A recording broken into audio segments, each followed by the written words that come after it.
What's up, Burke fam? I am Steve from Burke Family 54 Comics. Welcome to another episode of our Thursday night chats. I'm excited to be talking about comic books and review them with my friends. Before we do that, let's hit that intro.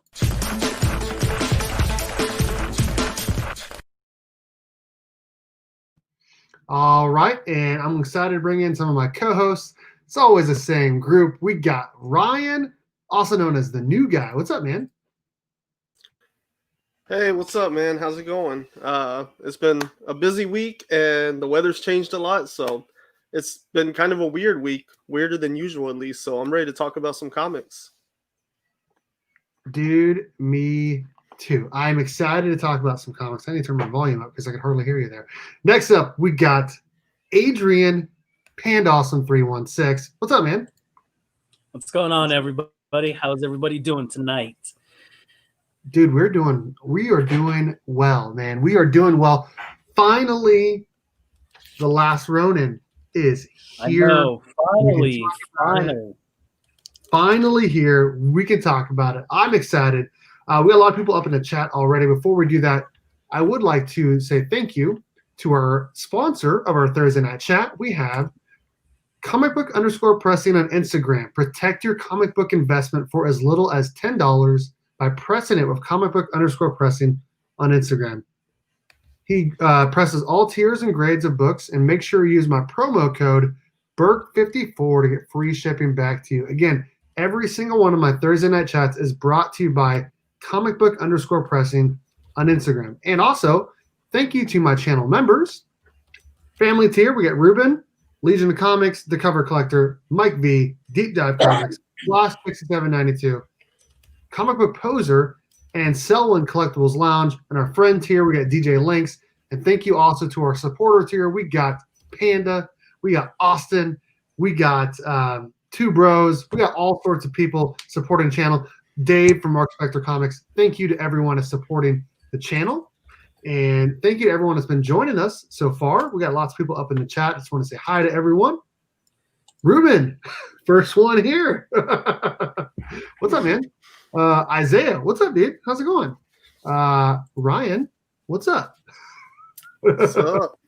Robert, hey, what's up, man? Did I skip over? I did. Legion of Comics. Mark. Hey, what's up, Mark? What's up, dude? How's it going, man?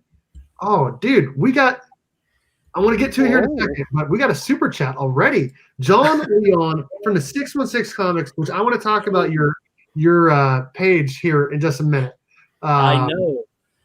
I brought it to your attention on that one. I was like, man, you got to see it. Oh, I didn't even. I saw it as soon as you did that. Vinny from the 316. What's up? Panda is in here. Karate Kevin is in here, who just put up a really cool review of the Batman 3 Jokers #3. He's saying hi to the Panda. There we go. Hey, what's up, John? Southern Comic Geek. It jumped on me. Another one of my supporter tier members, Tori Tate. Hello. And there it is. There's a $9.99 super chat. Thank you, John, so much for that, dude. I really, really appreciate it. I love working with you, putting out covers, and talking comic books with you. Me and John, obviously I work with them to announce the covers for Simple Man's and the 616 Comics. But also him and I, we just talk a lot about comic books and life also. So I appreciate your friendship, and I appreciate you sending me a super chat. That is awesome. I'm excited about the books that came out this week. I'm excited about that TMNT, The Last Ronin, that you guys have. And I'm going to show that off because a lot of people still don't even know about it, and there's not that many left. So I'm going to go and pull this up really quick. This is a tribute to our fallen brother, Edwin, the comic jabroni, who passed away recently, and he was a big Turtles fan, and it actually is sold out, so I can't even show it. So that is awesome that it is sold out. That is great. Make sure you check out the 616comics.com for all of those awesome exclusive variants. They have awesome variants for TMNT and Power Rangers, and they just launched a really cool Batman and Catwoman cover by Jim Lee and Scott Williams. That is a fantastic duo. So make sure you check them out. I just put a link to their website in the chat here. Thank you so much, John. I appreciate that. Sindang, what's up, man? You just sent something to my presser. That's cool. Kaya, hello. Diz A, what's up? Yes, dude. So I ordered one for me and Panda. Hopefully, when we get it here, it'll be just as awesome. I know it's going to be just as awesome as it looks in the pictures. I'm excited for it. And the TMNT Last Run is we talked about it. It's the biggest event 2020. I'm excited that we can remember our friend Edwin the Comic Jabroni.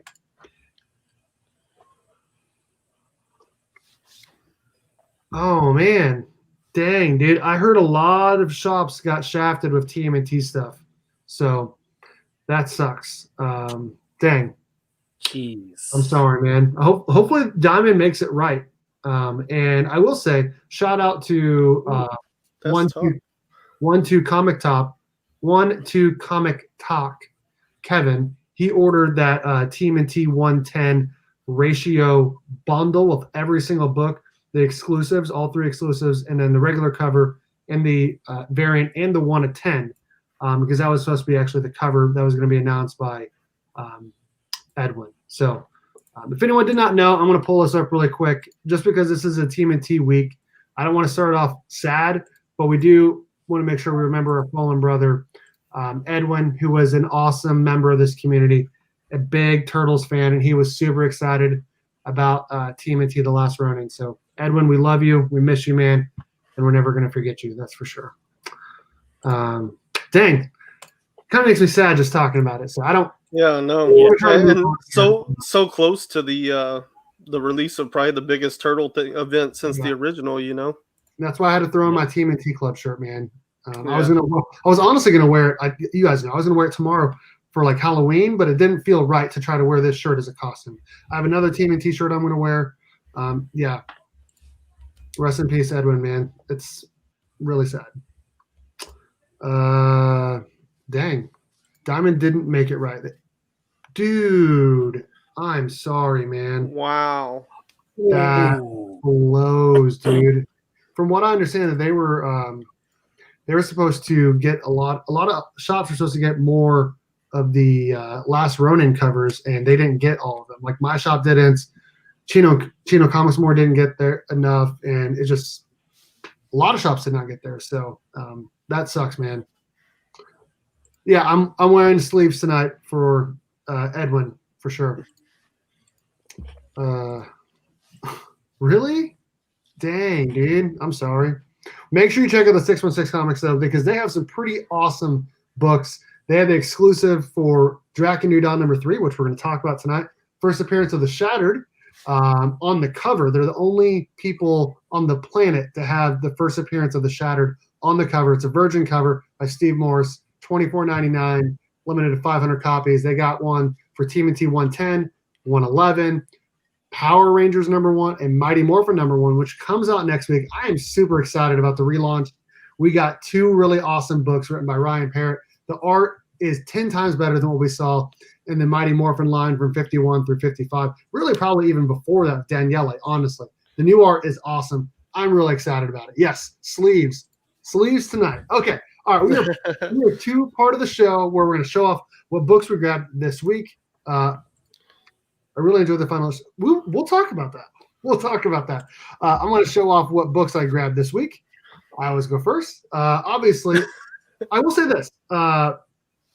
It was tough for me to read all these books before the show because I don't get to pick my books up until Thursdays because I don't go into work on Wednesdays and I live an hour away from the comic book shop.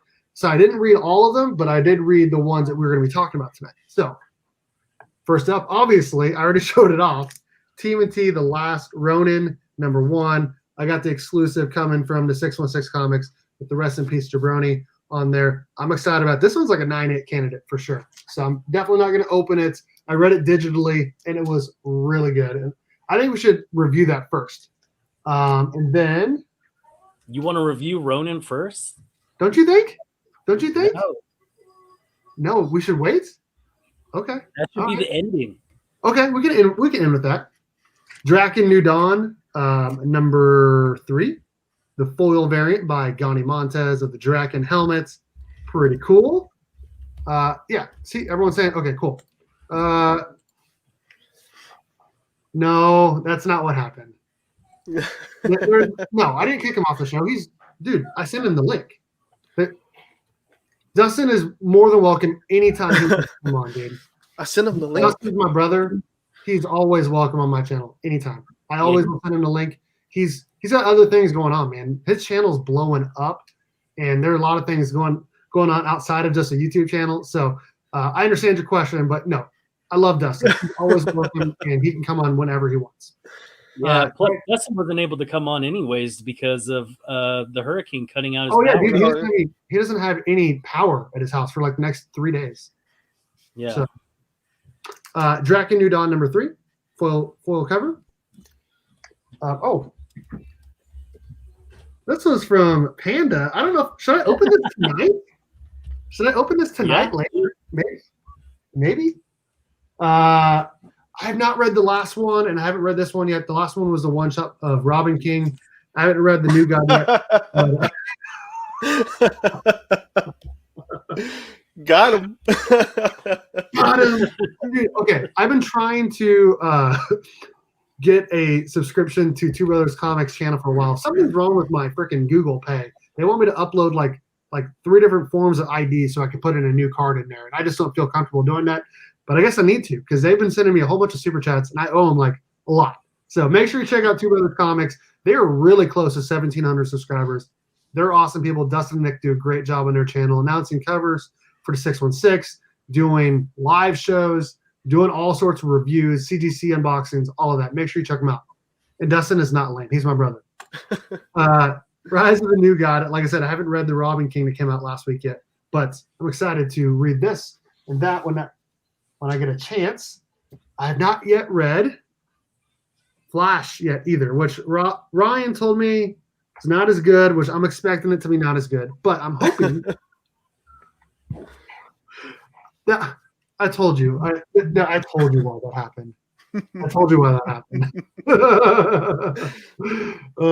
He was saving it for clutch, man. He knew y'all were going to need just like one more to get over a certain hump, so he was, saving it for them. I'm trying to support them lower channels, man. Trying to support them. Apparently, he has subscription resources. Department of Truth number 2, which 2 of us read, and we'll kind of give a non-spoilery review of that.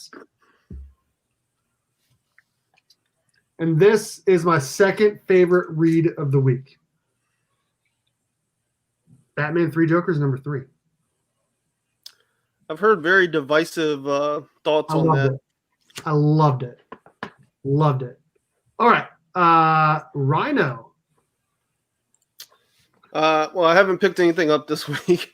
I'm not going to be able to make it out until Saturday, so I'm going to pick up then.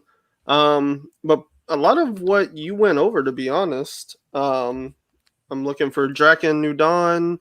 I don't know if I'm going to be able to get a copy of Ronin at this point, but hopefully, if nothing else, I'll pick that up in a second printing, One book that I haven't read yet that I do want to get, though, is Giga, and I've heard pretty good things on that.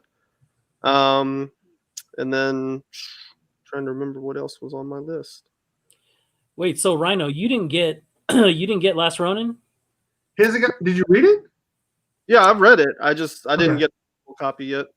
Hey, Rhino, after this we'll talk. I'll send you a copy. Dude, look at you, dude. You are awesome, man. You are awesome. That's amazing. That's amazing. Awesome. I got you, Rhino. Dude, thank you. That would be incredible. Remember when he had like 5 Thor 5s and he gave them out just for cover price when they were blowing up? Dude, Panda is the man. Panda is the man. I can't wait till I can send him some extra stuff when Ronin number 1 comes in. I'm gonna definitely throw in some extra stuff there. Oh, awesome. What'd you get this week? Oh, so they still have it on my pull list. I still have Strange Academy number 4. This is a really cool cover. I like that. Strange Academy's been pretty fun so far, so I'm not too mad that that's still in my pull box.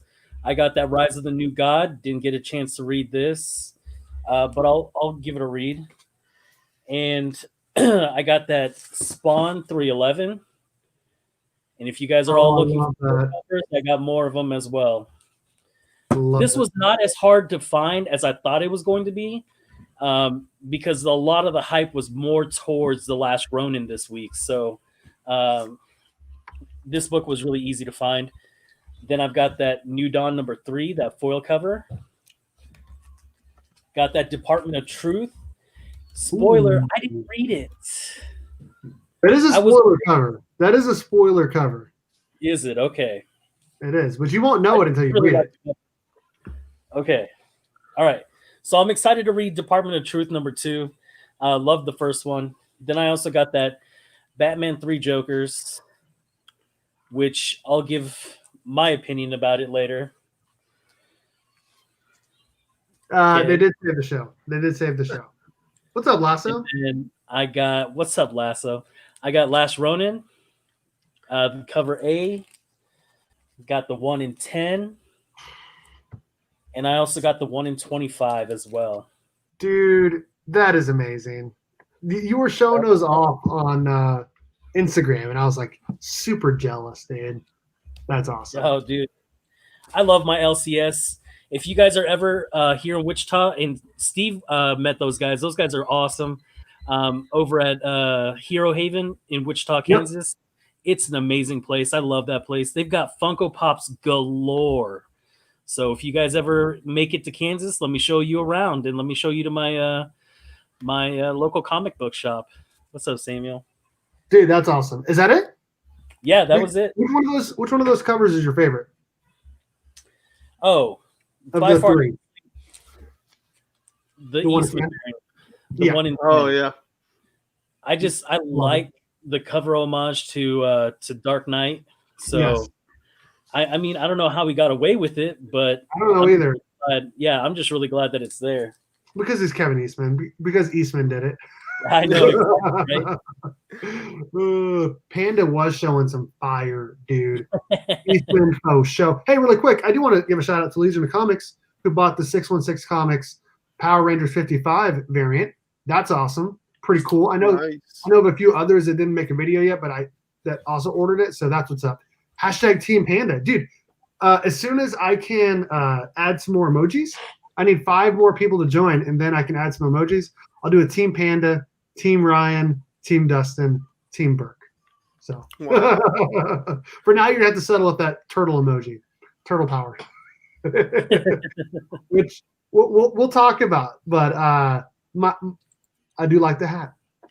I do like the hat. Panda showed 3 Last Ronin covers, and Steve says, "Is that it?" And he's got another one coming. So that's what's up. I've got like 3 more coming. I really you have more than just that one. Okay, cool. I didn't know you had other ones coming too. Oh yeah, I got one from Joel. Say what? Hashtag Team Nick.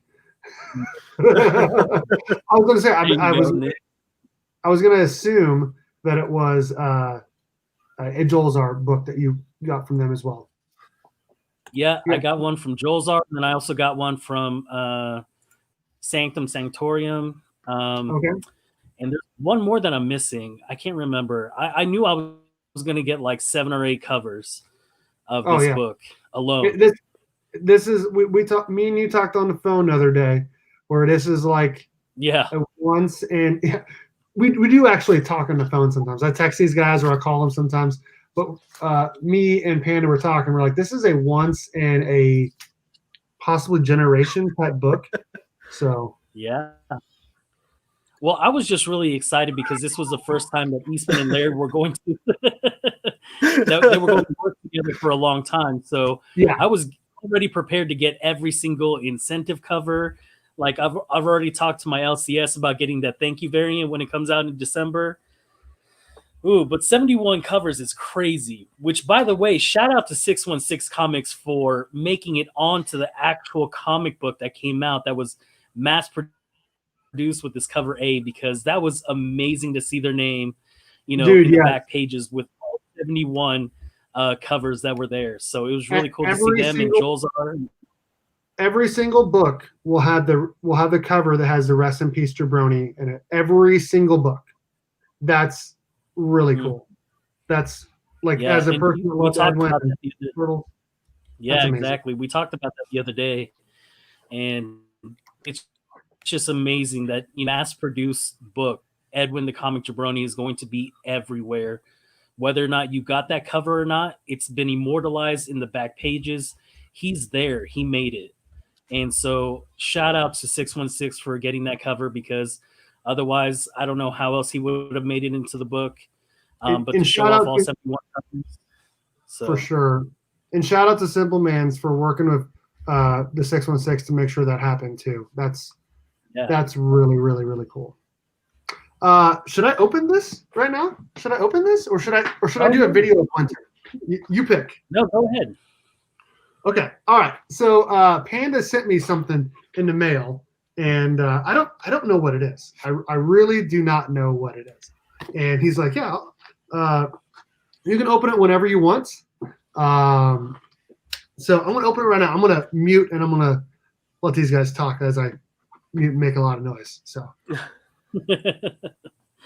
Yeah, so Ryan, I'm glad that you weren't able to get a physical copy, because I was going to send you one anyways if you weren't able to get one. So I'm just really glad, man. Yeah, awesome. That sounds great.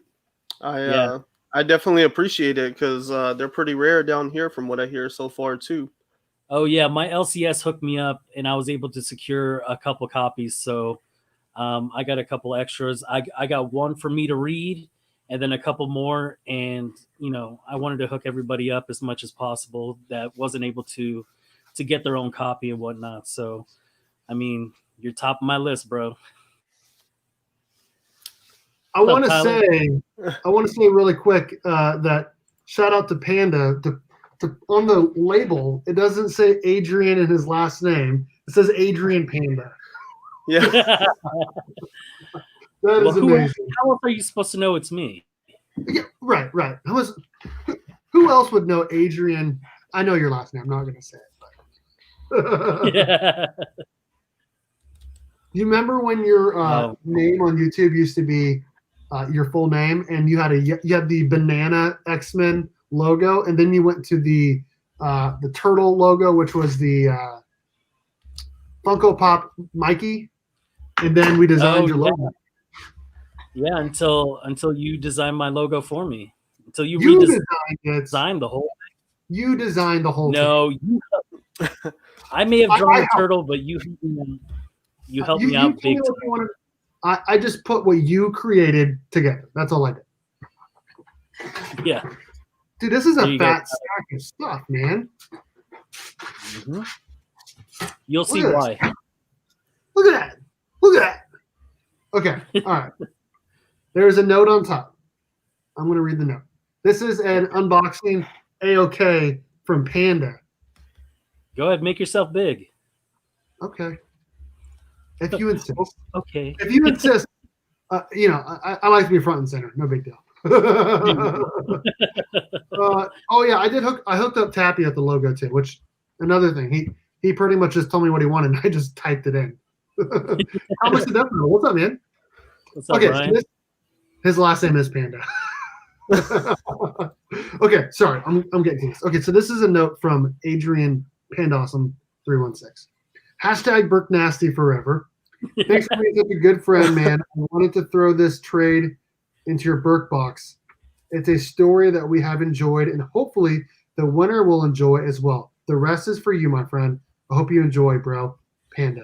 Okay, so I have a Burke box for the family members of my channel, and I have a whole bunch of stuff already, and I was going to wait till next week to show it off. But Panda wanted to throw in something as well. And so is it the one on the bottom, I'm assuming? Yeah, it's the way thicker one. The one that's not in the bagging board. Okay, I think I know what it is just by feeling it. It is not what I thought it was. Oh. It is not what I thought it was. What'd you think it was? This is for the Burke box. Yes. Power Rangers TMNT, the trade. If you've not already read it and you're one of the family tier members, which you can still join for $9.99, and you can be a part of the channel. I let everyone know when I go live. I let them, if you can see videos early, which I feel like I've been doing a pretty good job of that. And you can see your stuff at the end of all of my videos, my live streams, shout outs, all of that stuff. And you can enter to win the Burke box, which there's a lot of stuff in there. And this will be going in there as well. This is a great story by Ryan Parrott of Mighty Morphin Power Rangers TMNT, which is pretty much the two greatest franchises of all time. So thank you, Adrian Pandawesome316, for this awesome throw-in for the Burke box. Dude, it was the storyline that brought us together, and I was just like, this is something that, we really enjoyed together. We talked about it weekly. We talked about our expectations. It was a story that you, me, Dustin, and Ryan have loved. And so I figured, whoever's going to be the winner of this should know the story behind everything, So I thought it would be a really good thing to have inside the Burke box. I think it's a great idea. And honestly, I feel like a lot of people would rather read a trade of something like that, especially if they're like they've already read it, but they don't want to mess up their comics. Reading a trade is probably the best. And this is an awesome story. And you were right. We got you added after I had you on my channel one time. I'm like, this guy's a perfect ad for a Thursday night chat. Perfect ad with me and Ryan and Dustin. So thank you for that. And I'm going to put it with the rest of the stuff I'm going to show off next week for the Burke box. So thank you again, Panda. Yeah, I will say I'm already kind of interested in the trade for the Last Ronin. I think that's going to be a really cool trade read. Dude, that's going to be a hard paperback. Oh, probably. It'll probably be like $30. Right? Yeah, it'll be this big. Wait until you see the deluxe version. All right, I'm going to show off the rest of the stuff that he sent me, which I have no idea what it is. It's all upside down. Here we go.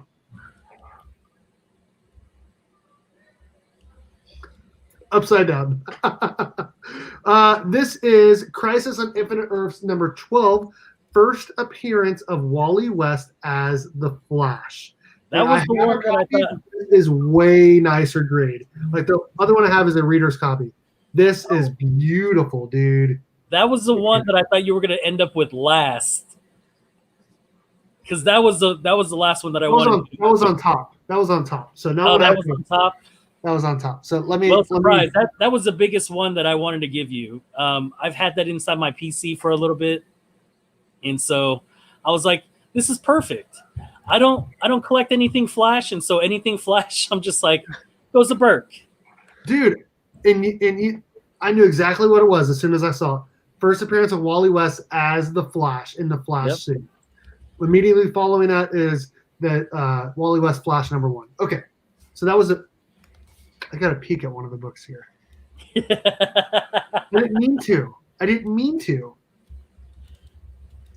This was not what I. What? Dude, this is the Batman 100, 1 of 25, dude. Holy cow, man. Yep. Dude. I figured you'd look good next to your Nightwing.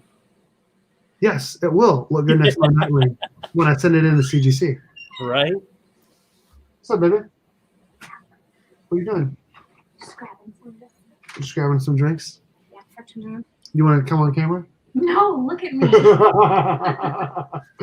Is it Halloween? Is it Halloween? Because you look like a monster. You're so rude. Oh, that's amazing. Love you.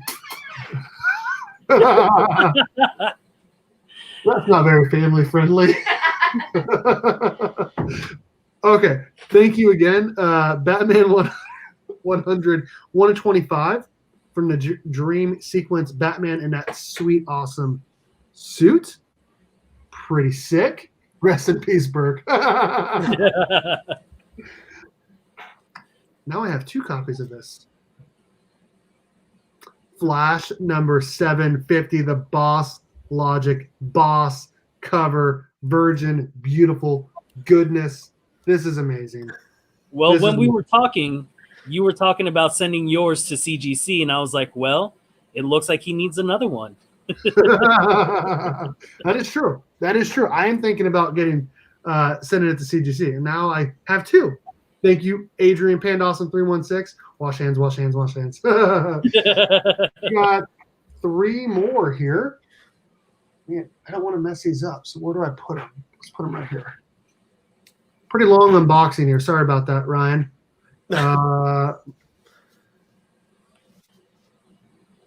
More Flash goodness. I love this cover with the Mirror Master on there. Flash number 105. Beautiful goodness. Wally I West. have no significance to that. I have no idea. So I it was will just a take Flash any, book I had. I will take any Flash book for sure.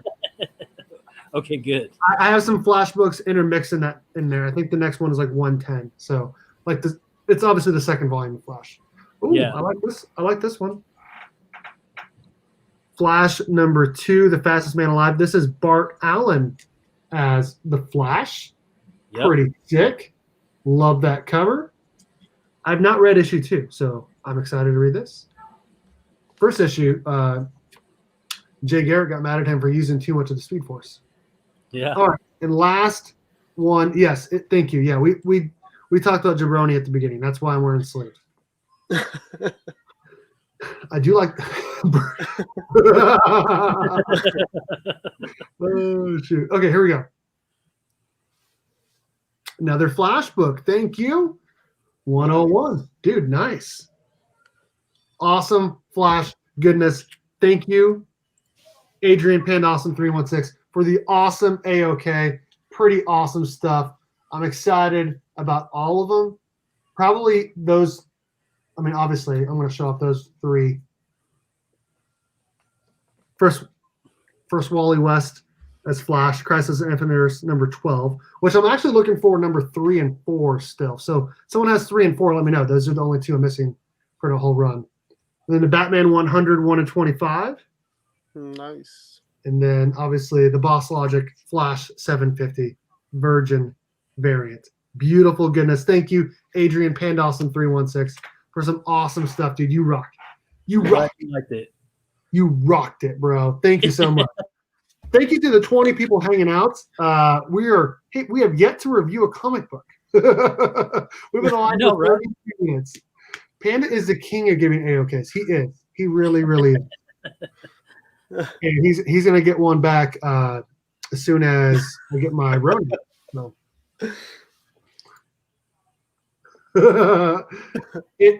So I know you did a show on this last night, and unfortunately I missed it. I went to bed early, but we will talk about that probably last. And I honestly think I was gonna say I specifically didn't watch his show for that because I didn't want my opinion to be ruined by or swayed by John, because John has some really, really good reviews. he does. I tend to side with him a lot. So I was like, if he doesn't like it, I don't know how I'll feel, because I know how I feel about it. So I don't want to be swayed. So I called Panda in the middle of him reading it yesterday. He's like, "What do you want? I'm in the middle of reading this." Okay, should we start with Batman 3 Jokers, or should we start? I think we should start with Batman 3 Jokers. Go to Power Rangers Drakkon New Dawn. It finished strong with the Last Ronin. Sounds good. Actually, in that vein, I'll even say I haven't watched Steve's Drakkon New Dawn video either, specifically because I wanted to wait until I had already read it. Okay, I respect that. Yeah, it's on my list of videos to watch for tomorrow, though. Yeah. I feel like you kind of already know how I feel, though. Well, I mean, I'm sure I'm about to find out. So, Burke R&R sold out. Yeah, I know. Thank you to the 23 people hanging out. We're going to talk Batman 3 Jokers number 3. All right, I'm just gonna go ahead and spoil my thoughts on it. I'm not gonna say the ending yet. This is spoiler reviews of everything. So if you've not read them, I apologize. We are gonna be spoiling some of these. Batman 3 Jokers number 3 was amazing, in my opinion. I've heard a lot of people say it was not good. I think it was the best one of all 3 issues, without a doubt. I felt like every single issue got better. And the ending, some people didn't like the ending. I thought the ending was perfect, especially as a person who has read the Killing Joke and who loves the Killing Joke, this was the perfect way to end it. So, what do you guys think? Ryan, you've been sitting over there quiet this whole time. Did you read Batman Three Jokers? No, I haven't read any of it. I know like what happened at the end of the first one. I know what happened most of the second one, and I don't know. I guess I guess y'all talk about it because I do have a question because of what I see on social media. But why don't y'all talk about it since y'all actually read it? Okay, all right. Okay. Yeah, it was great. It was great. Keanu Keys did not like it. I watched his review of it today. See, man, I disagree. Me and Mark disagree on a lot. Honestly, I love Mark. He's amazing, dude. But him and I disagree on a lot of stuff. Two particular books tonight. Okay, Panda, what did you think of Batman Three Jokers #3? Talk about this one. Yes. Okay, so see my trash can, right? No. I didn't like it, dude. What? I did not like it. I did not like it. I had such high hopes after issue 2 that I think I just crushed the rest of the story for myself because none of the aspect of Red Hood was ever explored again on the scale that it was for issue 2. So all that buildup they had with Red Hood, nothing gets resolved. The ending just disappointing, just because I don't know. There's division among the panel. Well, that's what I'm saying is that I wish there was a lot more questions answered for a story that we've been let to hype up for the past 4 years. We see Batman on the Mobius chair and he knows who the Joker is, right? And then we get, the announcement for 3 Jokers, and then 4 years later we finally get the story, and it just felt like a big letdown. I disagree. So, I don't know. 100%. Well, okay, there are some things that I do agree with. One, obviously, I would have liked it to tie more into the Justice League 50, where he did sit on a Mobius chair, because it almost felt like we've said this from the beginning. It almost felt like it was Canon. obviously it's non-canon because it's Black Label, but it almost felt like it wasn't tied into that. What's that? Right. But it does feel canon in a way, even though Black Label is supposed to be non-canon. It still felt like a lot of the stories that we were reading. Well, because it ties into Exactly. Batman, Death in the Family. It ties into the Killing Joke.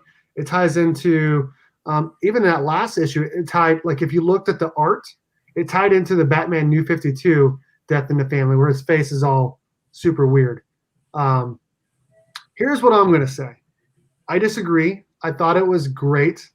Obviously, I would have liked it to touch more into that, because he did ask the Mobius chair who the Joker was, and the Joker said, or the Mobius chair said there was 3, and he looked shocked. But in this issue, we find out that he already knows who the Joker is, which the original Joker is the Joker from Batman: The Killing Joke, according to the book written by Jeff Johns. I don't know if they're going to continue the storyline. They might. John said the same thing. Actually, I did say I agreed. I do agree a little bit. They definitely could continue it, but I thought it was great. The ending was good. Like, we finally got the showdown of all the Jokers. You get to see Bruce like dealing with Joe Chill and having to save him, and Joe Chill just basically saying, like, apologizing. It felt like a love letter to Batman almost. And Jeff Johns really hasn't written very much Batman. You know what I mean? He's written Justice League, but not really Batman outside of the Earth 1 Batman. And this almost felt like, to me, I said this at the beginning, this felt like a continuation of the Earth 1 Batman story. Yeah. Any definitive Joker origin would be corny. Well, and I honestly felt like they did a pretty good job of tying into, like, each one of the Jokers being like a different part of Batman's history. And then at the end, basically all the other Jokers die except for one. and that particular one is the one from The Killing Joke. And the art though was really good. You have to admit the art was really good. Yeah, no, the art was good. Like the only problem I had with it was the story. I felt like there was a lot of unresolved questions. I really feel like they could have stretched this out to even a 5-book series. They or could have. Ages a lot longer, because it did feel kind of rushed when they were inside, the theater, and all that. So it was just it really felt rushed at that point. So it was like they're tying in all this stuff and they're trying to tie up loose ends, and it just didn't feel like anything was tied up.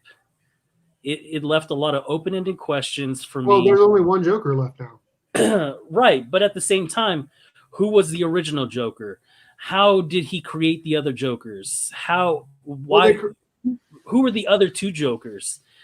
What were their identities? How did he come up to picking who the Jokers were?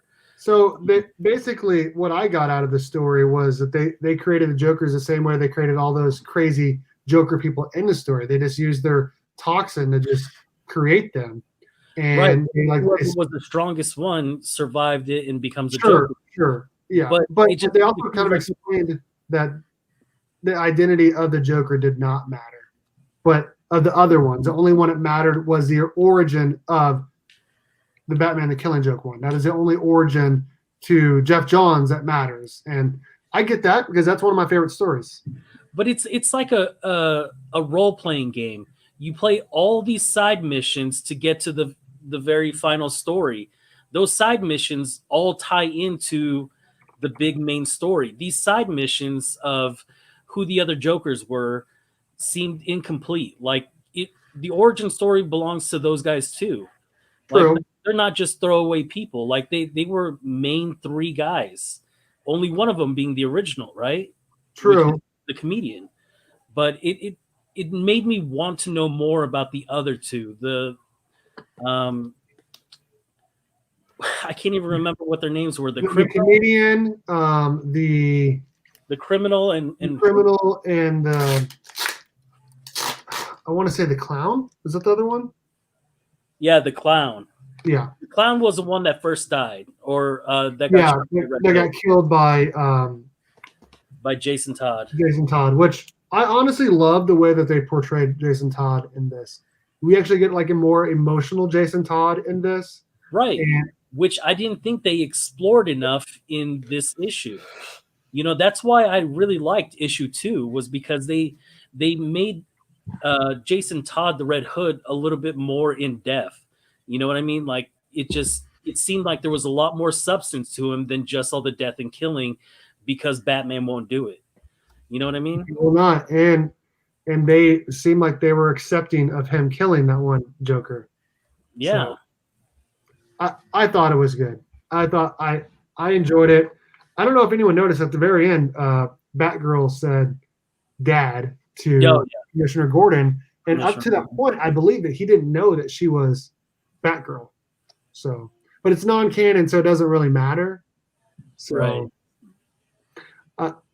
I thoroughly enjoyed it. Like I said, I thought it was the best one of the 3. Each one felt like it built on the others. I do wish, like you said, it would have tied more into the canon and more into Justice League 50, because it definitely felt contradictory of that. This felt like its own original story, non-canon to Justice League 50. So, yeah, it honestly was written to spark debate, and it did. It sold books. It sold a lot of books.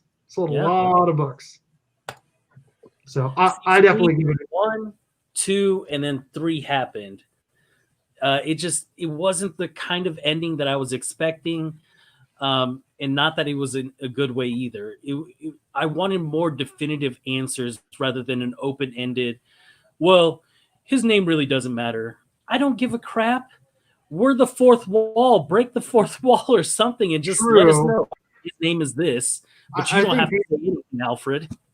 I think that DC didn't want to do that either, though, because they kind of already did a little bit with that White Knight. And I don't think that they wanted to give another name to the Joker outside of just that origin that we already got from, which I kind of liked how they tied it a lot into, like I said this before, I liked how they tied it into the Killing Joke. But they said, well, an accident happened, your wife died. When in actuality, she did not die, and he was. I got that Bruce Wayne was protecting his family. Is that what you got from that deal? Yeah, I got that. It was like a witness protection kind of thing. It was a good explanation, honestly, for why we don't know who it is, because people would go after his family. People. Yeah, I got the explanation. I got it. But like I said, as the reader, I wanted to know an actual name, so I understand. I could research the character and be like, okay, so where else did this character come from, or what other book out of it? You know what I mean? Like I wanted to hunt that down. I wonder if this will spark the Killing Joke to go up at all. Oh, I wonder. Because it's heavily tied into that. Heavily. Oh yeah, especially with them saying that he's the original Joker. Yeah, none of us grabbed Detective Comics, John, unfortunately.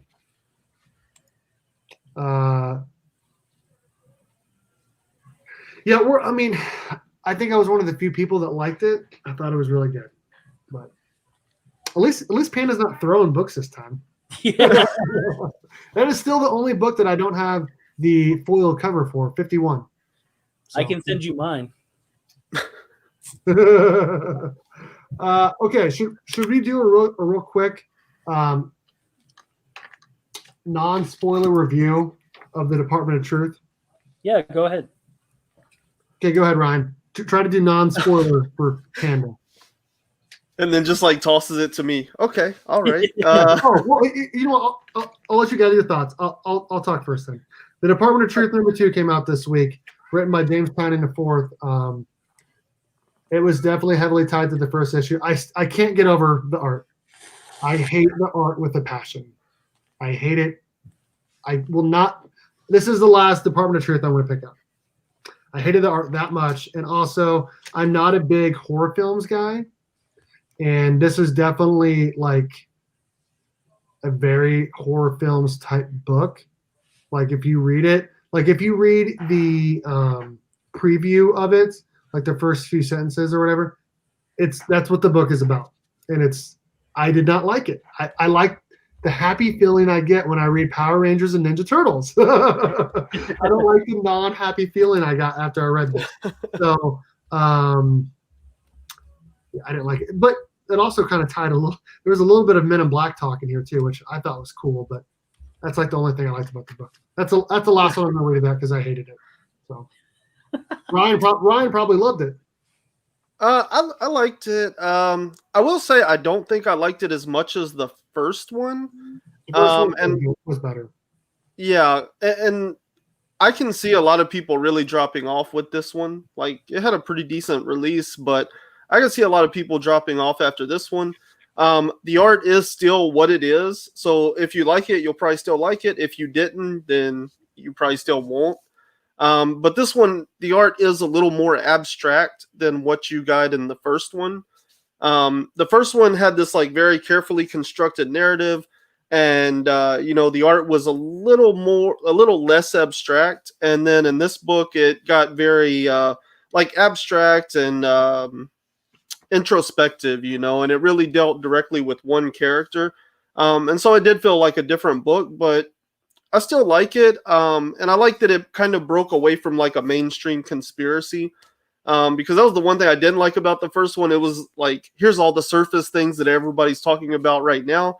And this one found a conspiracy theory that's kind of off the beaten path. And, so it kind of, to me, makes it a little more interesting because I have no clue what they're talking about. And I actually had to go and look it up after I read it. So at least I'm learning something as I read this now. Yeah, I was learning some stuff in there too that I did not know. Yeah. It just feels like a horror movie.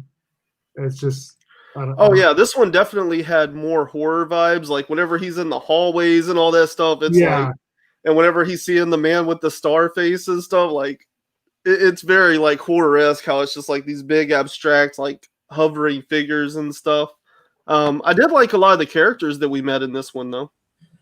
Oh, the 800-pound donut pancake guy or whatever. Yeah, that guy, and then the other girl that he like just walks by and says hi, and she like flicks him off. I was like, she's gonna be interesting and fun to work with. We won't say any more about the stuff in the book, but Ryan seemed to like it. I disliked every moment of the book. Yeah, I I think with this issue, it's really like hooked my interest, and so that's what I'm really excited about. Is like how interesting all this stuff can get. Yeah, I really still like the art. I like the way that they do the word bubbles and stuff like that. It's very creepy and very Batman Asylum feel to it. So, and I really like the art in Batman Asylum. I mean, it just takes you a little bit to get used to, but that's mainly what I got from it. So, okay. Well, and if anybody is into podcasts and like processes and stuff, the guy that does the lettering for Department of Truth, his name's Aditya something. He has a podcast called Letters and Lines where he actually like talks in depth about the process of lettering and stuff and like everything that goes into that. So it's a really cool podcast. I learned a lot just by listening to that. all right. Should we go on to our next book? Yeah. Power Rangers Drakkon New Dawn number 3. Okay. So here's what I'm going to say. I'm going to go first here. And I read it early about a week or two ago because I'm on the press list for Boom, and I got it early, and I was kind of afraid to put out my non-spoiler review of it because I knew that it was not going to be good, and it was not good. It was ungood. The whole time, the whole time I disliked the art. I think we all hated the art. Like, it was fine the way he drew the Power Rangers. The Red Ranger. It was fine. not even. Look at this. Look at that pose. Look at that pose. Yeah, it's not great. Not great, Bob. Not great, Bob. That one, honestly, that one was a bad choice of pose. Yeah, I thought the same thing when I saw that. I was like, they need to find better art. Boom has been lacking on artists. Like, I did not like Daniele's art. I did not like Moises Hidalgo's art, which it was better in 55. The art in this one, and that's kind of what I was saying in this one too. Drakkon number 3 is like the first book. All of the art in it was not that great, and then in the second one there was a little bit of a divide, and in the third one you can tell the stuff he's paying attention to. Like, he actually does pretty good. Like, aside from that crappy pose, most of the Red Ranger stuff, like, he's a very well detailed, and like the way he does the muscles, I do like. But it'll be like a really nice Red Ranger in a panel, and everything around him is just like colored splotches. So, all in all, it doesn't come together, but you do see like this weird extremes of like, I like this, so I'm really good at drawing it, and I don't like this, so I'm just gonna like paint a red blob, you know? Shattered Glass Comic Review says he's reading number 1 and 2 for me, so hope they're solid. Well, I will say this: number 1 and number 2 were really solid. Yeah, I think we all agree that the writing in number 1 and number 2 were really good. The writing was very good. Ungood. You ever heard of ungood before? I didn't like the way it ended. I understand the way it ended. The last page was exciting. Yeah. The last page was exciting. But that was about it for me. Yeah. I enjoyed it. I thought it was really interesting. Number 1 of Mighty Morphin and Power Rangers are freaking amazing. Freaking amazing. They are. I will say this. I let Panda read it early, and he also thinks that they're amazing. I probably shouldn't have said that, but you know what? They said that I can let my network, read them early. So and as long as we don't tell them. And you are on my network, so maybe I'll have to let Ryan read it too. But Mighty Morphin number 1, Power Rangers number 1, amazing. This book, Mad as what? Ryan, what did you think more about it? Well, I mean, just with the Power Ranger thing in general, like it really took off, right? And so they had Mighty Morphin and Shattered Grid and Go-Go and like all of that stuff, you know. And I think they've gotten to a point where they are having trouble maintaining enough of a fan base, and it feels like at this point what they're doing is trying to kind of like find new outlets and new genres to play with the Power Rangers universe in whole. So like you're gonna get the purists are gonna get their Mighty Morphin, you know, but then they're also gonna take and do the Power Rangers thing. So you kind of are already splitting that. And this feels like the setup to like another type of Power Ranger universe also, you know. I feel like this world could turn into something like, I don't know, something much bigger, something like Game of Thrones, you know, or just like in the fantasy genre in general, where they could like have all these different characters building a world where everybody has powers. To me, that could be something really interesting. And I think that's them trying to kind of like broaden and diversify the base, because I think they need a certain level of readership in order to maintain everything. And so at this point, they're kind of trying to figure out how to bring in people that aren't interested in Power Rangers. You know, and I'd be more interested, you know, with Mighty Morphin and Power Rangers, and then having a third spinoff, you know, just like the Black Label. This is non-canon all of a sudden. You know what I mean? Like, to explore this world more, I would really like to explore this world a lot more, just like Ryan was saying. Mm-hmm. You know, and the ending page with Andros, you know, being revealed, that was a really cool. I hope they lead it off into a second series of this, because I really want to continue exploring this world. There's a lot to it. There's a lot more that can be explained, and I think they could do so with a mini series. I mean, that ending, right? Andros, come on. With Come Andros? on. Yeah. That was so cool. Are we going to get Power Rangers in space or Zeo next? Oh, see, that's something I'm saying. Is just there's so many possibilities, and Andros isn't like, he doesn't look like is that his alien form? Like what it like? He did look different. Anything in that world's going to look different though, because it's non-canon. Right, and that's what I'm saying. Is just like, it kind of reminds me of like Drakkon or something. Like, I want to know what has happened to him to go from like the clean pulled back hair with the streak to like the wild hair and stuff. Like, what's going on there? What does that all mean? You know, this almost felt like a writer wanting to put like his own spin on it. Like, okay, the Ranger Slayer is cool, the Drakkon universe is cool. Now let me take them somewhere else. Let me give them new powers. Let me build a new team. Because now that they're all powerless, they can go out and live whatever lives they want. And they can start being friends with some of the Power Rangers in space people. They can bring those in. They can build a brand new team. And yeah, I mean, just maybe like 2 weeks ago or something, I was hanging out with my friend, you know, and he's like the same age as me. That would be good. Ooh. He's like the same age as me, you know. We were having a conversation about like when we were growing up, all the properties we loved, it was always like the chosen one, you know. And I kind of feel like the Power Rangers were like that. Like those 5 were the chosen one, or those 6 really were like chosen ones. And that's something that appealed to us as kids, but at least for us at 32, like we feel like it's not so much like that anymore. I almost rebel against like the chosen one trope. And so I do feel like this is kind of saying like, instead of having chosen ones, like everybody's kind of on this equal playing field where merit is going to drive who's the most important or most successful, you know? And I think that could be more interesting to a lot of people that aren't into Power Rangers, because maybe they are done with the whole like chosen one trope, you know? I will say that, and I said this in my review, I would be excited for a second like mini series as long as they got a new artist.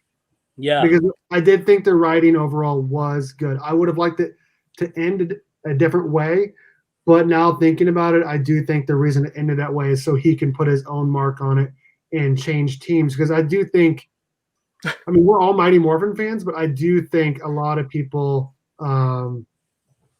like more than just the Mighty Morphin team.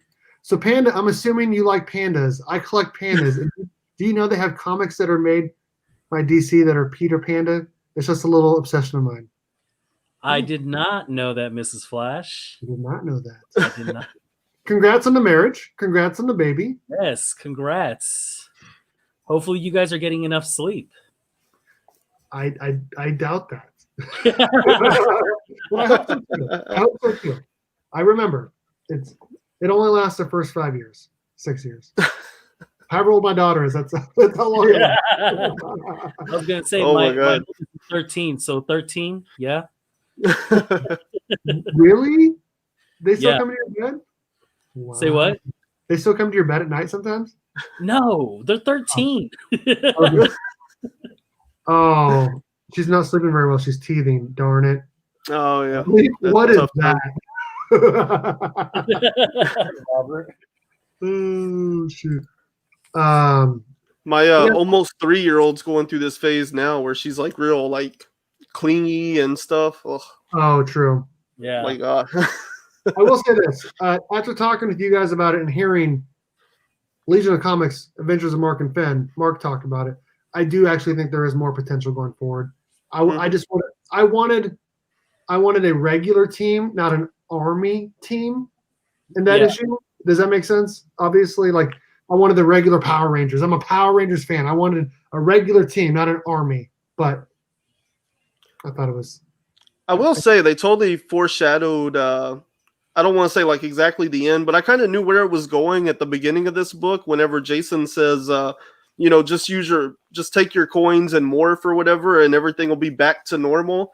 And I was like, "Ow, that's kind of a shot at like MMPR purists there." Like I'm pretty sure this is about to not go back to them being a team. And then by the time I No. got to the end, I was like, "Okay, yeah." Yeah. Yeah. I was like, that's what all the purists would want. Just morph and go back to being a team already, It does make sense, though, that you're giving like these powers to a big group versus just 4, 5, 6 people. It does make sense. It definitely makes sense. I didn't like it as much reading it, but like I said, I liked it more after reading it with you guys. Yeah, I would say this series alone, like on writing alone, I would give it like a 7.5, an 8. would But give the it- art really drags it down, I would give it a 9 until that issue, in terms of writing. Yeah, the writing only. Once you add the art into it, like it drags it down a lot. Okay, so this is the 616 Comics exclusive that I announced. This does feature the first full appearance of the Shattered in this book. This cover is legit. That is what you see in the book, and it is a pretty cool cover by Steve Morse. Virgin cover, and there is some really, really interesting things that I don't know if you can see if you don't zoom in on it. Right down here, you get the Ranger Slayer helmet, get the Red Ranger helmet, the Yellow Ranger helmet, and the Black Ranger helmet, which is who these 4 are right here. So it's legit, and you can still get this $24.99, first appearance of the Shattered, and use the Thanks 10 coupon. You get 10% off at checkout. So Yeah, and that cover is sick. is sick, but it wasn't the final design that they had inside the book when they revealed the Shattered. Scorpina looks like Goldar with the The Scorpina is the only one I felt like looked a little different because she did have the wings. and Ranger Slayer too. Does she look a little different too? Yeah, Ranger Slayer looked really different. Oh, I don't know. I didn't notice that at all. Yeah, open your book and turn to that page. I haven't even opened this book because I read it digitally. You read it digitally. Oh yeah. So this would be the first time even touching this book. Whoa. Whoa. You think she looks different? Yeah, especially different. And Mark does put up a good point. How did Jason end up with the prisoner helmet back on? That was That is like, interesting. Oh, yeah. Shattered. Like, wouldn't you think that he would have had some sort of version of the Red Ranger helmet? She looks exactly the same to me. Does she? Yeah, I She did looks wonder exactly the about same. that. She's exactly the same. Okay. The colors are a little bit different on Zach probably what than it they is. are in the comic, but it's the exact same suit. Okay. So I am a sucker for full covers as well. Yeah, I thought This it will was get- weird that they all got like random pieces of equipment, and somehow Jason ended up with his prison gear. I was I like, thought what that is? was funny. Once you go prisoner, you don't go back. Oh, shoot. Baskins Robbins always finds out. Or literally any other helmet. Yeah. They should have gave him like his Gold Ranger helmet or something. That would have been cool. That would've would have been really cool. if That's you guys still want one of that my cover, favorite uniforms. if you guys want that cover that I announced, it's right there. First appearance of the Shattered. It's a sick cover by Steve Morris. Virgin cover. Beautiful. Okay. We are finally on to the main events. Ben and Panda are just licking their chops, thinking about the Last Ronin. I'm not going to say anything. I'm going to let Panda full screen talk about the amazingness that this book is and talk about which one of the turtles. This is a spoiler review. We're going to talk about who the turtle is and about how right someone was and about just the story overall. I'm gonna just let him do a Dustin rant right here.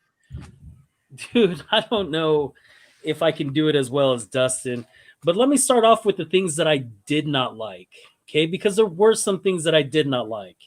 One thing, look at this bag and board.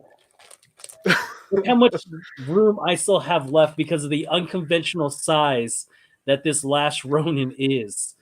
I like that it's a bigger size, but there's nothing that I can put this in. And so that really solidified for me, like, I'm going to send these books off to CGC because, like, Vincent McLean, the comic machine, my OCD does not allow me to keep these things flapping away in the wind like this. Like, I can't do it.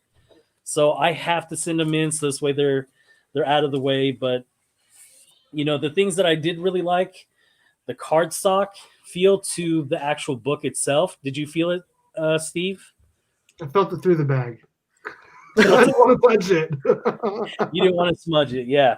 Well, I've got my reader's copy here, and it's got that really good cardstock feel to it. So it's got a lot of good weight to it. I do like that it was like, 42 pages? Oh, I love the length. The length was amazing. The length was amazing. You know, like I was saying inside the chat with you guys earlier, you know, for a lot of the first-time readers, which we had a lot of first-time readers. We had a lot. The exposition in this book really made it easy for people to follow along. And I know you really like that word, the exposition. But it really did tell the story in a way as to where you didn't have to read those other, you know, the other stories in order to read this one. But it had a really good Blade Runner feel to it. It did. The dystopian New York City that it is now. Really cool. I like the way that they aged him. Yes. I really do like the way that they aged him. I do like the way that they had you guessing the whole time, because the whole time you're thinking, like, who is this? So when he's talking to his brothers, you're trying to see, okay, I feel like Raph would say that, or I feel like Mike would say that. So I do agree the whole time. Like when you're hearing him talk to his brothers that are ghosts because they're dead now, I was the whole time. I'm like, okay, which one of those would have said that? Which one of those would have said that? Because the whole time, like the main turtle talking is not being how they normally are. mm-hmm. And I was like, this has got to be Raph. It's got to be Raph, right? But With then, as dark and brooding as he is, you know, with as emotional as he is. You know, I felt like it was specifically whenever he drops in the sewer and the three say something behind him, I was like, okay, that's Michelangelo's voice, that's Leonardo's voice, that's Donnie's voice, so this is Raph. And then when we got to the end, which the whole time I wasn't sure, but that was about the strongest hint I had, was that I think it's Raph because I definitely hear those three distinct voices in these balloons. Dude, and the way that they did the Easter eggs with a lot of things, like when he stole the bike that first time, he's like, "Hey, Jones," you know, Casey Jones's daughter or kin to, and then seeing all these little Easter eggs here and there, and just the way that the story was written, it was written so well, and like I said, the exposition gives it as to where you don't have to read any of the other stories to actually understand what's going on here. You just know that you're picking up right from here and that they're going to give the backstory the rest of the issues. That's the only thing that sucks, is that we won't get the issues until 2021. You know what I mean? Like, who knows? We won't get the second issue until December. But who knows if that's going to get pushed? That's true, because we're going to get a second print sometime because shops didn't get a lot of first print. So they may push that back. You're right. To 2021. Yeah. So, and I really do like the way that the foot look like now with their Android look and stuff like that. That was really cool.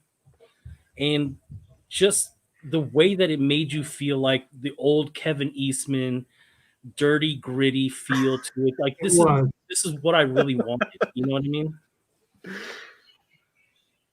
Yeah. I really liked that they didn't spend a bunch of time like explaining everything that happened before and like, just a huge dump of like why this world is the way it is. I wish we had got like maybe some more aerial views or something, because he climbs a wall, he does a bunch of stuff, he attacks a tower, he falls to the ground, and then he goes in the sewer. I couldn't tell you where any of that happened in the city.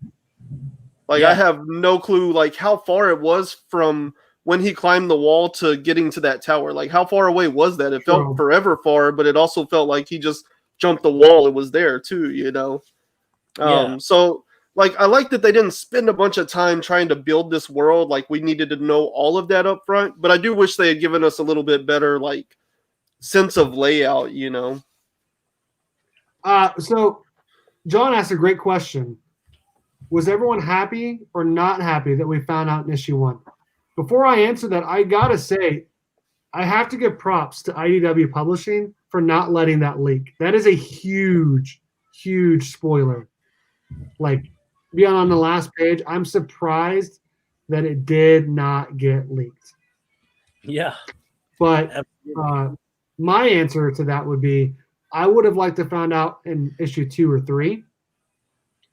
Personally, like, I kind of wanted to complain about not knowing. You know what I mean? Like, I kind of wanted some more mystery to it, but I think they are going to build up more to the story about Karai's bastard son, which, reading it the second time, I didn't realize that he was a bastard son. I thought he was just a son. And then obviously we're going to find out more about the Jones girl as well. So, Ryan, Panda, what do you guys think? Were you happy that we found out in issue 1 or not? I thought it would be absolutely incredible if they could hold it for 5 issues, but the amount of work that would take was almost impossible. So honestly, I expected at the end of the second issue that was going to be the cliffhanger for that one. And it is like, I kind of thought they were going to avoid telling us in the first one because it wouldn't be that hard, and then in the second one we might start to get some heavy hints, and at the end of the second issue reveal who it was. Yeah, and for me, I really would have liked to have known in issue 2 or 3 or even 4. 4 would have been pushing it. 3 would have probably been the best spot to do so, with this only being, a 5-issue series, right? Yep. So 3 would have been the best time to do it, because this issue itself, throughout the whole thing, like, just kept you guessing, because like Ryan was saying, each word bubble, I was like, okay, Donnie would have said something like that, or even Michelangelo would have said that, because when we were talking about the dream sequence, there was that one bit where he said, "I'm gonna eat the last bagel" or something like Yes, that. yeah. I was like, that's Mikey. That's got to be Mikey. Like, so Mikey is not the Last Ronin, and so when we find out at the very end that it is Michelangelo, Michelangelo. I Yes. was Which shocked. is definitely something we've discussed, Yeah, and I'm glad that it's Michelangelo because there is going to be a lot to the story with how brooding this turtle is from the way that he used to be. Mm-hmm. When you guys see shots of him before he's about to do the Harry carry on himself, right? You see all these liver spots. Like, you can see the age that comes with this turtle. Like, it's incredible to see how much they've aged this turtle. Like, how much in the future is this? And I don't know. It seemed very uncharacteristic. Like, okay, so he failed one time trying to get into the city or into the tower, and now all of a sudden he's just going to off himself. Like, that didn't seem characteristic of any of the turtles whatsoever. No, So it did not. that one threw me off. That was the one thing that threw me off throughout the whole book was, okay, he's going to end it right here. Like, this is it. Yeah, I was a little concerned that was going to turn into like him passing out and having a dream sequence, and we like come back to that like way at the like 4th or 5th issue or something. It was going to be the next issue or two would be him in a dream sequence explaining how we got to this point. And then it's like, okay, so now that you're all caught up, and I was like, if you do that, like this is going to be really bad. Please don't. And then he just like drops it and stuff. So I was like, okay, we're all right then.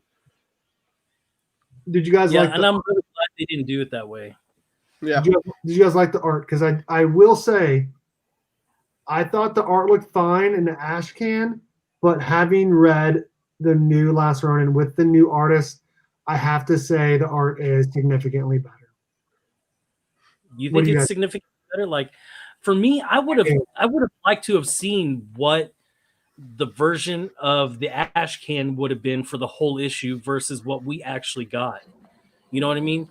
Only having 4 pages from the ash can doesn't give me enough to see how well they could have drawn out the whole city or what they could have done inside the panels of the dead space or anything like that. Like, I would have really liked to have seen what the whole issue would have actually looked like versus what we got.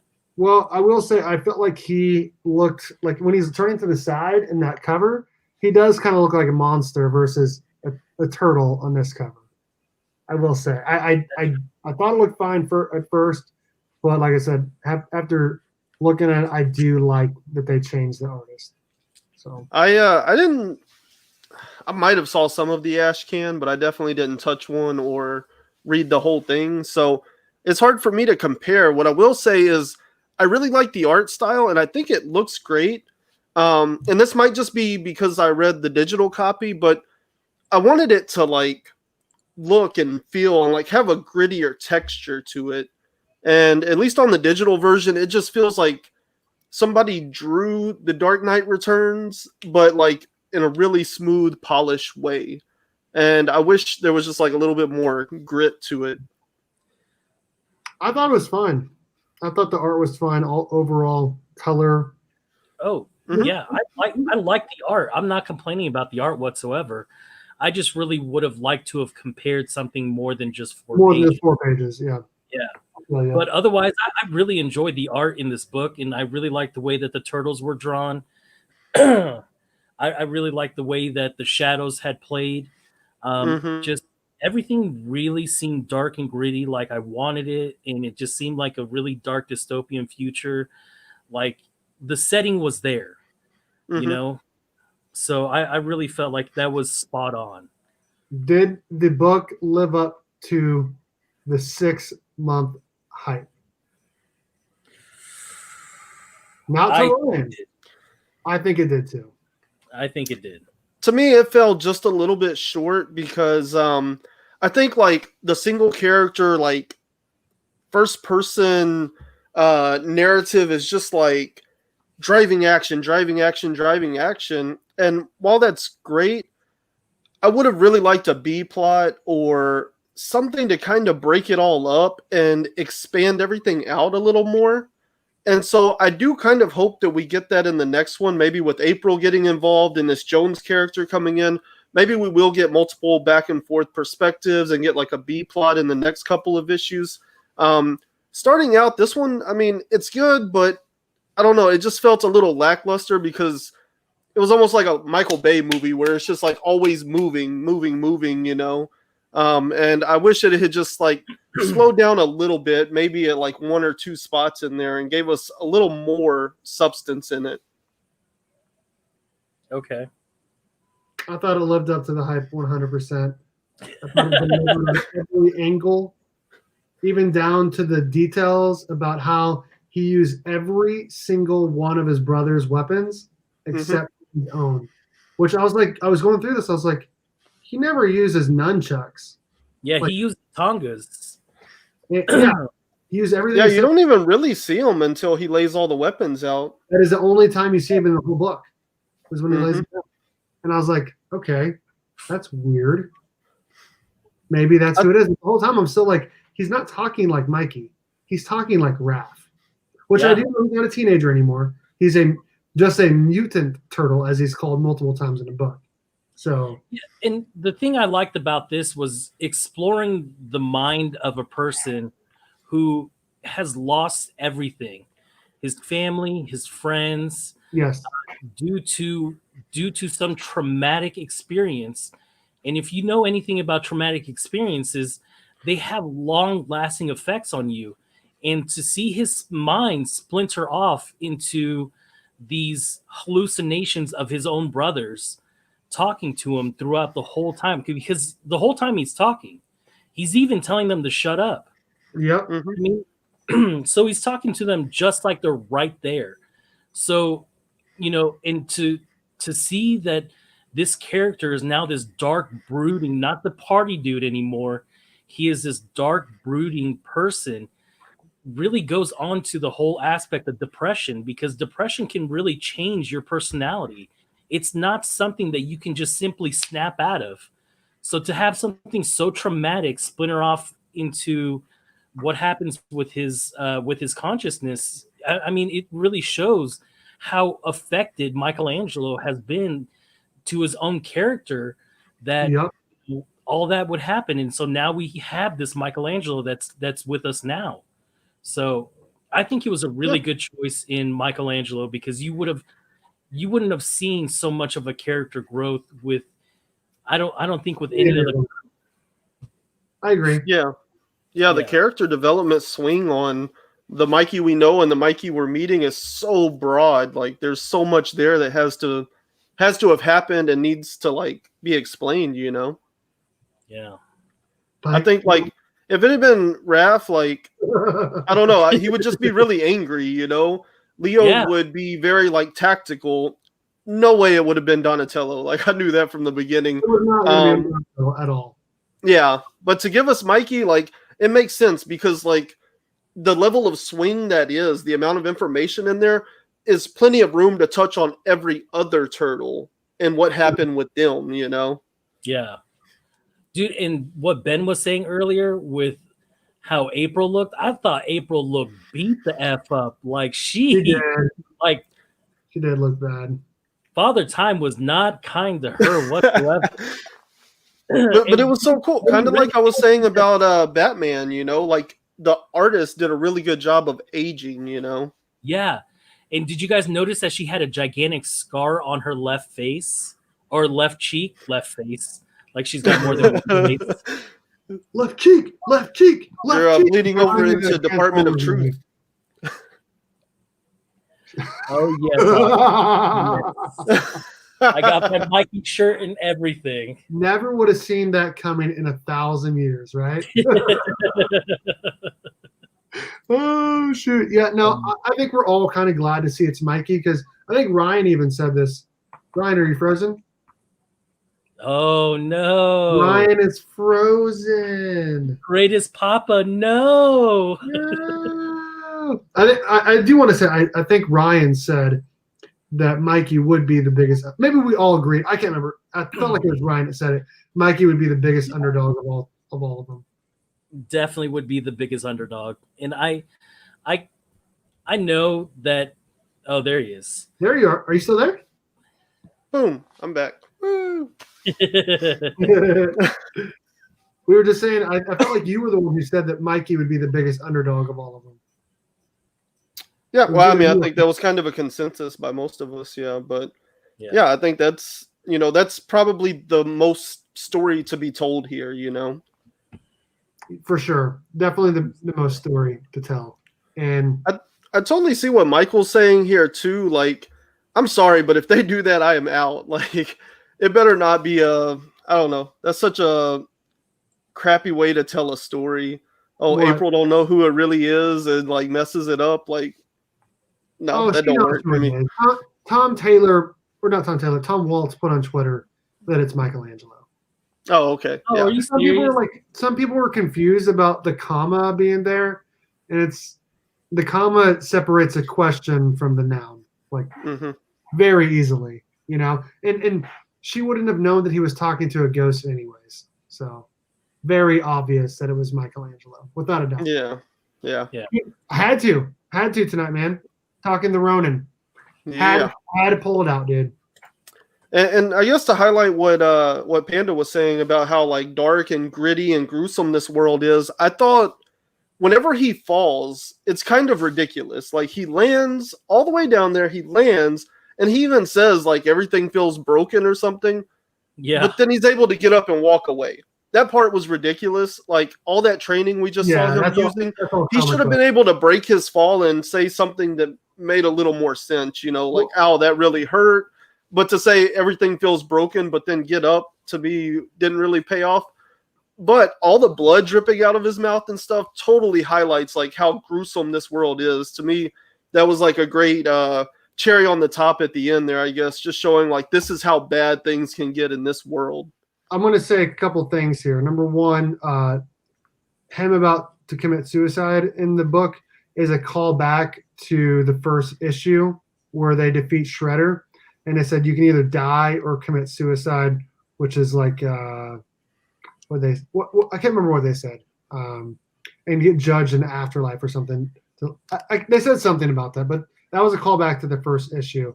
And the other thing I want to say is maybe he didn't die from that fall, just like he didn't die with his brothers, because maybe he has the most TGRI in him of all of the turtles. You know what I mean? Yeah. He's got the most ooze. He's got the most ooze of all the turtles. So I don't know, but I do think Pando is right, and that I think he was selected because he was the first turtle drawn. On top of the fact that he is, like we all agreed, the biggest underdog of all four. Yeah, absolutely.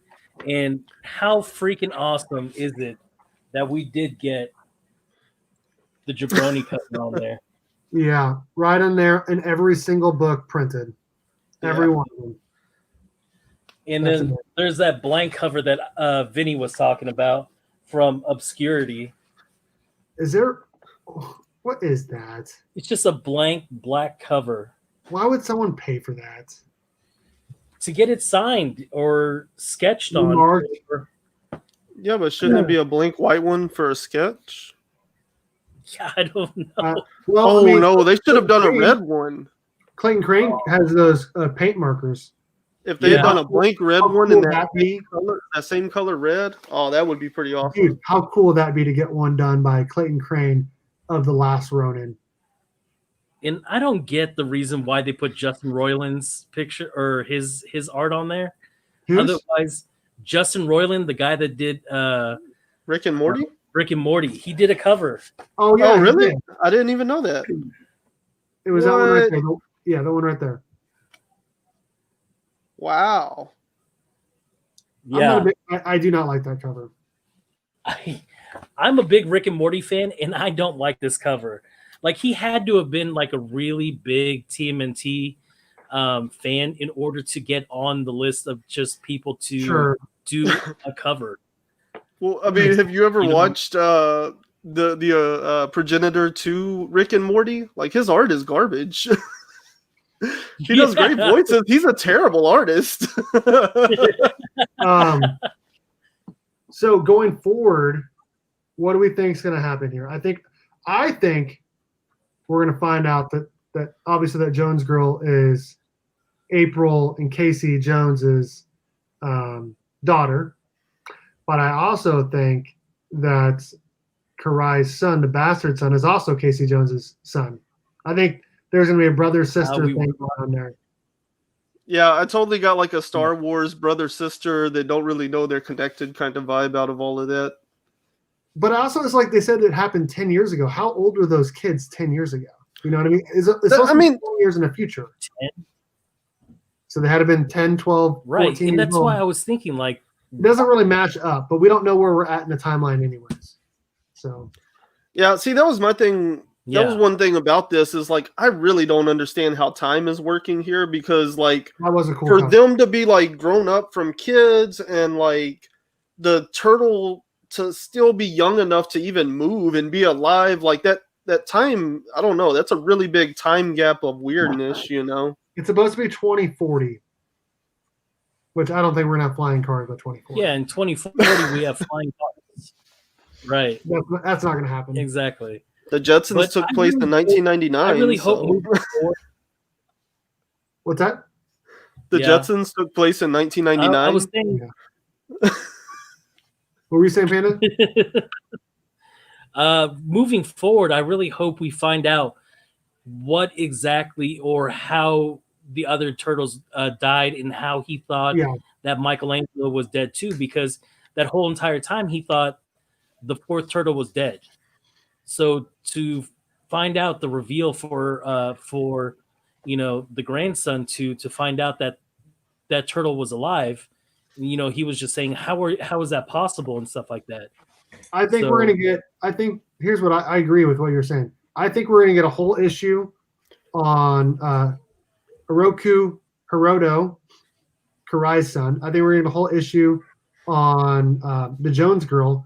We're gonna get a whole issue on the backstory of the turtles and how they died, and then the last issue will be the final battle. That's what I think is going to happen. They're going to build up the side stories that all lead together into one. That's how I think they're going to do it. But yeah, definitely. I hope they don't lose focus of this story, you know? Like, if it's an issue of this story plus, like, you know, what happened with Karai or, you know, what happened with the turtles, that's fine, but don't forget about what's going on here and just do a pure issue of somebody else, you know? That's kind of my biggest fear is, like, you're talking about people that have been making comics since, like, what, 1980s? So the amount of experience, this just felt almost too basic, you know? Like, there's a master level of, like, writing the dialogue and stuff here, but I don't know. I feel like they could have seeded things a little bit better along the way and set up what these next couple of issues are going to be about. But I also like the mystery too. You know what I mean? Like, I think we all wanted a little bit more mystery to the turtle. I think they did that on purpose. We're going to keep, now that we know who it is, now we're wondering how the other ones died. And I think they're going to wait until probably the fourth issue before we find out. That's what I think. Oh, yeah. Yeah, because that's the big hook. Like, you know how the final battle is going to play out. The hook in this is finding out what all you don't know, you know? Yeah, you want to know. Yeah. I just really hope we get a Rocky montage of Michelangelo, you know, fighting back his way to health and then, you know, training for this one suicide mission that he knew he was going to go on. Like, I think that would be cool. That's just me, though, because that gives me a lot of the 80s vibes. And like I said, the Blade Runner feel to it. So I would want a Rocky montage. I'm gonna be Mikey for Halloween this year.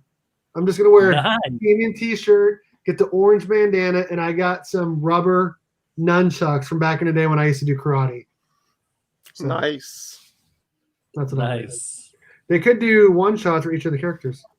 I mean, yeah, that's pretty much what we were just talking about. Yeah, for sure. They're definitely being very coy about like what's gonna happen. Like, I haven't really heard anything from Eastman. I haven't heard anything from Laird. I think the only reason his name is on it is because Eastman and Laird created the original one. He's not a part of this one at all. It's mostly all Eastman, Tom Waltz, and the new creative team. Yeah. Well, we know, they've mentioned that this was a concept they've had pretty close to the beginning. They were like, this is how we want to end these characters. And so honestly, I think that's because when you get like the story by or whatever, they probably sat down one day and talked it out. Like, how would this all end? And so I think that's where that credit comes from. I don't think Laird has much involvement in this actual writing at this point, other than maybe like top level like producer, like, let me make sure I agree with what you're putting in the book, but I'm not going to write what's in the book, Yeah, the last level say so or whatever. Yeah. So, what'd you say? The last level say so. Like, oh yeah, I agree. We should do that. Or no, go back to the drawing boards, you sick son of a gun. We're the girl turtle in this. Well, because honestly, I think if Laird had any like true oversight, well, I think if he didn't have any oversight, right? If Laird didn't have anything to do with the brand or anything at all, I think Jenica would have been sucked into this because Eastman and Waltz and stuff, they like her. They created her. They like that character. They would have put her in here. But I think because Laird has some type of connection still, he would not let that happen because he does not like her. He does not like anyone other than the Four Turtles. Mm-hmm. I still don't think that she would have been in it. She's too new. They wouldn't have made a Last Ronin one and put in the brand new turtle in there. I don't think, at least. But yeah, they're definitely doing it right. I mean, an independent company has possibly the biggest like comic book events of 2020. That's how like everyone we know that's not even comic book fans or turtle fans are picking this up. They're hoarding the copies because that's how big an event this is. That's how much people want to read this. So yeah, and I will say like this first issue to me came in a little lower than my expectations, but it still has like so much hope that I do believe that the series is going to hit expectations. But I think my personal expectations for this first issue were a little bit higher than what it achieved on its own. Oh, okay. Like I probably came into this thinking we were getting like a 9, and really this issue was like a 7.5 or an 8 for me, I do think we are going to get flashbacks of Mikey being more fun and goofy, ordering pizza and all sorts of. I do think we're going to get that, and I do think we are going to get some of that growth about how he's dealing with the loss of his brothers. And also, I mean, as you get older, you're not going to be as goofy as you once were when you were a kid either. But I do think. Well, I mean, they were the Teenage Mutant Ninja Turtles, and they do make sure not to call them teenage at this point. He's just a mutant turtle. They don't even call him ninja. They just call him mutant turtle. Yeah. Yeah, well, Panda does still like to party. And what I will say, the flashback at the end of this issue, like one of my things with a story is like, everything that's going to happen, everything that exists within your world needs to exist by the end of the first act of your story. And if you look at a miniseries like this is going to be your first act. Everything that could appear in your world needs to be established here. So to me, establishing that there can be flashbacks and that they're going to be done by a different artist so that they look separate from the rest of the story, I think that's a big part of what that particular ending did. By giving us that little bit, it said like, yes, flashbacks are possible in this. Expect them, Yeah. I want to show you something really quick. There's no way that this is legit. I mean, obviously it is. It's out there, but no one's gonna pay what this person's putting. $690 for a thank you variant. Like, get out of here with that bull crap, man. Come on. Somebody will though. Yeah. That is so dumb. That's what I hate is everybody's like, this is so ridiculous. Who would ever go for this? And then there's like one asshole out there that's going to prove it for everybody that they could get that kind of money for it. That is true. I want to see if there's any others that are priced near there. That's the only one. It's always one person ruins it for everybody. It's the only one on eBay right now. So Well, maybe that's why they think it's worth $640. We're going to set the price and see what everyone else puts it at. Yeah. Yeah, I thought it was phenomenal. Everything about the book was fantastic. There was nothing that I didn't like, really. And I do like that you get to see a lot of scars on April and Mikey at the end. You can tell they've been through the ringer. Lots of battles, lots of fights. So, and they did it right.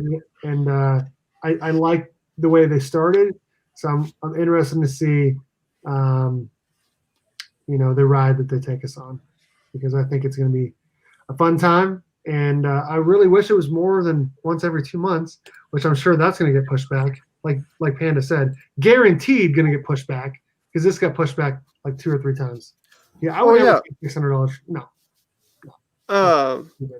Comic books are full of Easter eggs and stuff. Is there any significance to the license plate on the motorcycle? What did it say?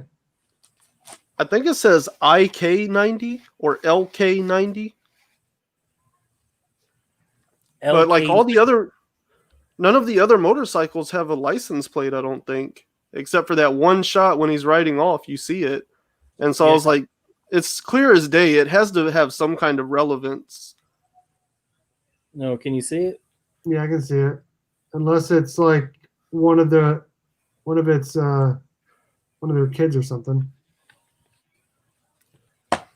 Could be. Who knows? Could be I Heart the 90s. I don't know. Yeah, it could. Who knows? Yeah, I thought the 90 might be a reference to like the movie or something, because didn't it come out in 90? It did. Yeah. It did. I wonder what the... Well, Kevin Eastman, if you want to come on my channel, I'd love to talk to you about those Easter eggs. Ooh, no. I don't know. I have no idea. Yeah. I don't know. This was a fun, enjoyable read for me, because I've been looking forward to this book for so long that my expectations were so high that when I finally read it, I felt relieved. Honestly, yeah, me too.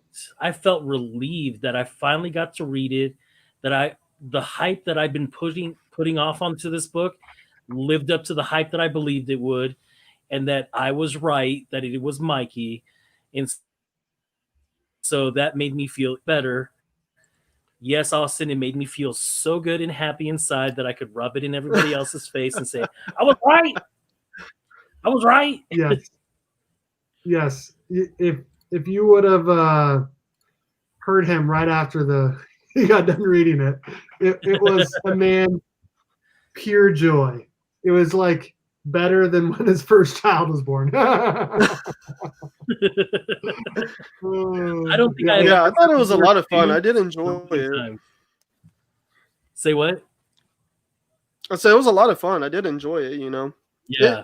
It felt a lot, it felt like a big like popcorn blockbuster summer movie event, This is just going to be a lot of like big dumb fun, and there's, connections and references and everything and all that. But at the end of the day, like, it's a very like action driven issue of a comic, Yeah. It is. There's lots of action in it. Lots of action in it. Yes. I mean, reading this book is kind of like taking a shotgun blast, it comes at you. It's ready to go. It is. It's sewing through that to you, and you got to take it. No chaser. Yeah.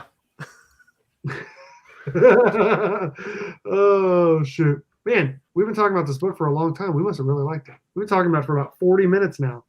Oh, yeah. Wow. I don't want to. It's like I almost don't want to stop talking about it, because we were thinking about it and talking about it so much that like it was good. It was really good. That credits page, like, good lord, there's so many people. Yeah, there was a lot of people. So many people involved to make this happen. Like, just and you would think one of those would figure out how to make sure every shop got as many copies as they needed. You know what I mean? Right. Goodness gracious. Maybe that's why they had 71 variants, so this way people could feel satisfied. I guess, man. I guess. Yeah, I mean, there's like 20 names on this first page. Mm-hmm. Yeah. But again, if you took everything off of that page, it was just that red page with the black lines and stuff, and sold that as a blank variant for somebody to sketch on, like that'd be baller. Clayton Crane. Yeah, He would if do he a like ball just with the sketched a turtle. turtle like no fills, just like straight Sharpie, you know, and black lines, like it would look great against a red background, you know. Imagine what Mike V got. The head and a little bit more. You get a turtle head with Mikey's bandana, and he's holding a nunchuck. And on the other end of the nunchuck is someone else's blood. How sick would that be, dude? On that black cover. If the blood goes right into his signature. Oh, to a blood fighter signature? That would be amazing. Oh my gosh. Did we just invent the best signature ever? The best remark ever? Yes, we did. Yes, we did. That was fun. I enjoyed it. Yeah. I enjoyed having you guys on, as always, for sure. I don't even know what comes out next week. I need to look. I'm assuming Batman comes out. I will say that 2 weeks we're going to have a little bit different of a show because I actually have to work that day until like late. It's a second straight 14-hour day I'm going to have because of parent-teacher conferences, but it'll be my birthday. So I got to do something. We got to do something. Whether it's just a 30-minute hangout, chit-chat, or reviewing something. No, we will definitely have to talk Power Rangers #1 that week. Oh, yes. Oh, yeah. So good. Mighty Morphin #1 comes out next week. I do know that. Batman 102 comes out next week. Should there be a Thor #9? Okay. There we go. Oh, nice. That's Thor 3. So that's going to be fun. Who's doing the art on Thor #9? Nick Klein. Okay. Nick Klein is Bizak. He is Bizak.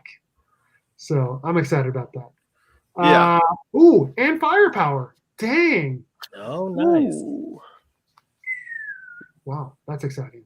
That is another exciting week for sure. Mm-hmm. Okay, so I'm gonna go around the room here and ask you guys what you guys got going on your channels, and then we'll get out of here. Ryan, you are up first, my man. Yay! What's up? I'm working on a video for tomorrow, and then I should have another one on Monday. I've been doing a lot of writing. I have several articles coming out on Multiversity Comics.